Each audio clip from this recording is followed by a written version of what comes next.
Mas no Brasil não, se o sujeito fez um curso, digamos, de economia, a economia é a medida máxima do conhecimento humano. Ele acredita que ele pode julgar tudo à luz daquilo que ele aprendeu naquela faculdadezinha. O objetivo central desse curso é dar a vocês os instrumentos para que vocês se transformem em inteligências autônomas. A alta cultura do país é feita sempre por 5 ou 6 inteligências autônomas dotadas de criatividade e mais um certo número de inteligências autônomas que não têm a criatividade no mesmo nível, mas são capazes de acompanhar o que elas estão fazendo. As grandes obras criadoras elas não teriam o menor efeito se não dispusessem em torno delas um círculo de estudiosos que, embora sem ter a mesma genialidade criativa, são capazes de manter um nível de compreensão que está subentendido nessas obras. Dito de outro modo, a cultura superior se constitui de algumas centenas de pessoas. Mesmo num país de grande população, mesmo aqui nos Estados Unidos, algumas centenas é quanto basta para manter, para não deixar a bola cair. Acontece que a inteligência autônoma é uma coisa que no Brasil ela sempre foi hostilizada e hoje em dia realmente não tem mais lugar para ela. Se você observar direitinho, você verá que todos aqueles que realizaram grandes obras no Brasil, por força da sua inteligência criadora autônoma, foram sempre muito hostilizados. Muito, muito, muito. Quer dizer que o problema não é ser hostilizado, o problema não é a perseguição pessoal, porque muitas vezes é claro que o indivíduo que está empenhado num trabalho dessa altura, ele está pouco se lixando se a pessoa gosta dele ou não. O problema não é este. O problema é que o círculo de rejeição que se forma em torno deles impede que as suas obras, as suas descobertas, as suas ideias exerçam sobre a sociedade o papel vitamínico e fecundante ou hormonal que poderia desempenhar, né, espalhando como em círculos concêntricos, possibilidades intelectuais mais altas por virtualmente toda a população. Então, isso quer dizer que mesmo que você tenha obras absolutamente geniais, e eu estou persuadido de que no Brasil há obras mais altas do que você encontra aqui nos Estados Unidos. Aqui não tem nenhum Mário Ferreira dos Santos, né? Não tem nenhum Gilberto Freire, nada dessa altura, nada. Então, apesar disso, a cultura superior aqui é infinitamente superior ao Brasil. Por quê? Porque as grandes obras, elas exercem uma irradiação em torno, né?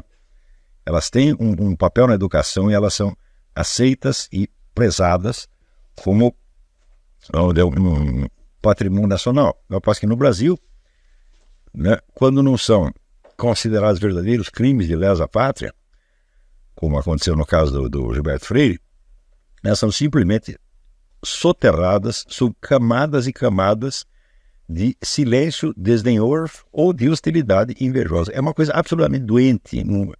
Assim, eu creio que não há similar. Eu encontrei, por exemplo, quando morei na Romênia, eu vi que o romeno é muito ciumento. Se você fala bem de um outro romeno, você tem que falar bem dele também. Se você convida um sujeito para uma festa, você tem que convidar a cidade inteira, senão todos ficam seus inimigos. E eles têm isso, então eles falam muito mal uns dos outros, né? Inclusive das grandes figuras da inteligência romena. A Romênia foi o único país onde eu ouvi alguém falar mal do maestro Sérgio Celibidache. Ele é universalmente aplaudido, mas na terra dele o pessoal torce o nariz. Apesar disso, eles têm uma hostilidade para com as grandes figuras, mas eles não as escondem. Ao contrário, eles as tornam objeto de discussão pública e não tentam esconder. Por exemplo, tem muita gente que odeia o Émile Cioran, mas todos leram o Émile Cioran e todos reconhecem a importância e o valor, né? Do mesmo modo, quando você, existem divisões e hostilidades políticas profundas, isso não impede que as obras de parte a parte sejam prezadas e admiradas.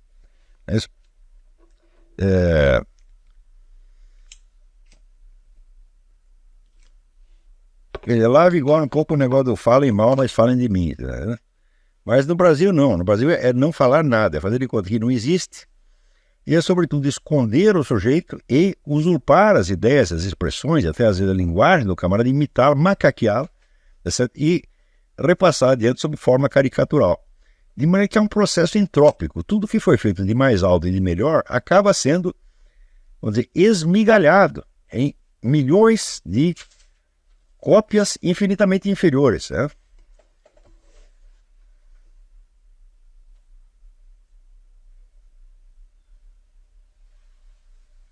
Peraí, aqui estão me avisando que não há sincronia entre o áudio e o vídeo. Isso é de enlouquecer qualquer um. Então nós vamos reiniciar a transmissão para que isso não aconteça, porque, né, senão fica como aquelas dublagens da televisão brasileira, né? Que o sujeito faz assim, meia hora depois aparece ele dizendo bom dia, né?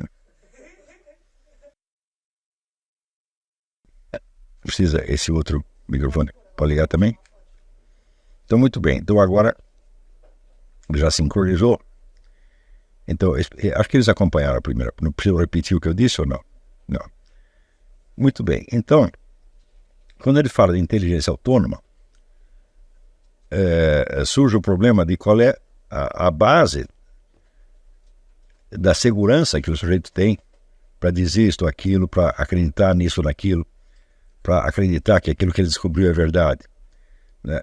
Em geral, as pessoas buscam a segurança na concordância do meio social. Quer dizer, você precisa de semelhantes e pares que pensem como você. Então, é natural que a pessoa, quanto mais incapaz, quanto mais inepto é o indivíduo, mais ele necessita dessa aprovação. Então,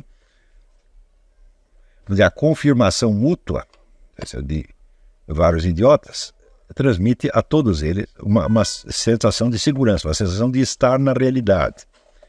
Porque o discurso coletivo, a fala coletiva, ela cria, né, um cenário que tem sobre os indivíduos o efeito de uma realidade, como se fosse uma peça de teatro, né, na qual eles passam a viver dentro daquele enredo, e pelo fato de participarem do enredo sentem que estão participando da realidade, quando na verdade podem estar participando apenas, vamos dizer, de um delírio grupal, né? Mas esse delírio grupal, para quem faz parte dele, é uma coisa enormemente persuasiva, e mais persuasiva do que qualquer outra coisa. Isso quer dizer que o sujeito vê uma coisa com seus próprios olhos, mas o grupo diz que é outra coisa, ele acredita na segunda coisa. Isso aí é uma coisa tão notável, isso já foi testado, né, em psicologia 1000 vezes. Quer dizer, você cria, por exemplo, houve um experimento, eu não lembro quem fez, mas que você cria um acontecimento qualquer e você junta 100 pessoas, né, e combina com 99. Por exemplo, o personagem vai aparecer vestido de verde, mas vocês vão dizer que ele estava vermelho. Eles avisam 100 pessoas, eles avisam 99 e não avisam 1. Né? O sujeito está vestido de verde, todos dizem que é vermelho, o centésimo sujeito acaba concordando que ele está vestido de vermelho. Né? Então, o temor de você parecer deslocado da visão coletiva está ligado, evidentemente, ao temor da loucura. A loucura é uma forma extrema de isolamento mental. Então, como, em geral, as pessoas não têm muito um critério de normalidade para si mesmo, então o que funciona como critério de normalidade é a aprovação da maioria. Todo mundo diz que eu sou normal, portanto eu devo ser normal. Não é isso? Quanto mais desprovido de alta cultura é um ambiente nacional, mais esta aprovação coletiva se torna necessária mesmo nos debates que diriam respeito à alta cultura e que jamais poderiam ser resolvidos assim. Você note bem que ao longo da história humana, absolutamente tudo que foi descoberto, tudo que foi criado de mais notável, foi feito por indivíduos, e eles não estavam absolutamente concordes com a maioria, tá certo? Ainda que nem todos tenham sido hostilizados, né? Alguns, ao contrário, foram até prezados, mas é claro que o quadro de referência deles não era a aprovação dos outros, não era a opinião da maioria. Não que necessariamente desprezasse a opinião da maioria, mas simplesmente não contavam com ela, tá certo? Então, nós temos que perguntar o que dá a essas pessoas esta segurança de poder ficar sozinhas. Quando todo mundo diz que 2 mais 2 é 5, elas continuam insistindo que é 4, vamos dizer, imperturbavelmente, sem temor de estar loucas por isso. Tá certo? Ora, só uma coisa que pode dar a você esta segurança é a universalidade do seu quadro de referência. Quer dizer que quando todos nós precisamos vamos dizer, de um processo de socialização e humanização, tá certo? Que nos integre no nosso meio social e na espécie humana, tá certo? De modo que, por mais diferente que você seja, você não se sinta uma aberração, não se sinta um doente, não se sinta um monstro, tá certo?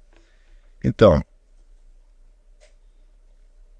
desses vários modos de socialização, a alta cultura é evidentemente o mais poderoso e o mais importante deles, tá certo? Porque na medida em que você abre um diálogo com as grandes inteligências de todas as épocas e com as grandes obras de todas as épocas, bom, você adquire uma dimensão do que é a normalidade humana em geral, tá certo? E não especificamente no meio social onde você foi criado.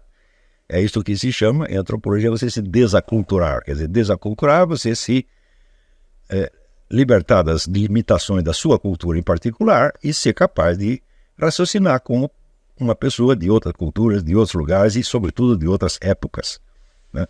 Quer dizer, esta flexibilidade temporal é muitíssimo importante, porque é a única coisa que pode dar a você a dimensão do que é o humano em geral, né? Quer dizer, se você não tem flexibilidade imaginativa suficiente para você entender o que um Lao Tse, ou um Confúcio, ou um Shankaracharya está dizendo, é que se você está estritamente preso aos padrões da sua cultura, então você não está na altura da humanidade, mas está apenas na altura de uma província. Isso é exatamente o que se chama provincianismo. Quer dizer, o provinciano é o sujeito que acredita que todo mundo é igual à sua província. O que não é igual à sua província é loucura, tá certo? É anormalidade ou nem sequer existe. Tá certo? Então, a aquisição dessa abertura é um dos elementos fundamentais da educação superior. Tá certo? E a gente vê que no Brasil de hoje isso tem falhado assim fragorosamente, né? Eu noto, por exemplo, que a extrema facilidade com que qualquer sujeito que fez qualquer curso universitário no Brasil, ele acredita que aquele curso que ele fez é o limite máximo do conhecimento humano. E não consegue imaginar que pode haver, para além daquilo, outras pessoas que sabem mais, ou que sabem muitíssimo mais, ou que sabem infinitamente mais do que aquilo. Tá certo?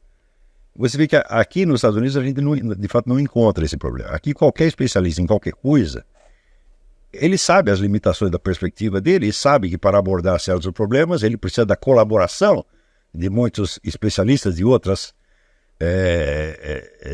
áreas que aos poucos podem ir integrando e lhe dar uma visão mais completa das coisas. Mas no Brasil não, se o sujeito fez um curso, digamos, de economia, né, a economia é a medida máxima do conhecimento humano. Ele acredita que ele pode julgar tudo à luz daquilo que ele aprendeu naquela faculdadezinha, que em geral no Brasil são faculdades absolutamente miseráveis. Eu volto e meia encontro isso.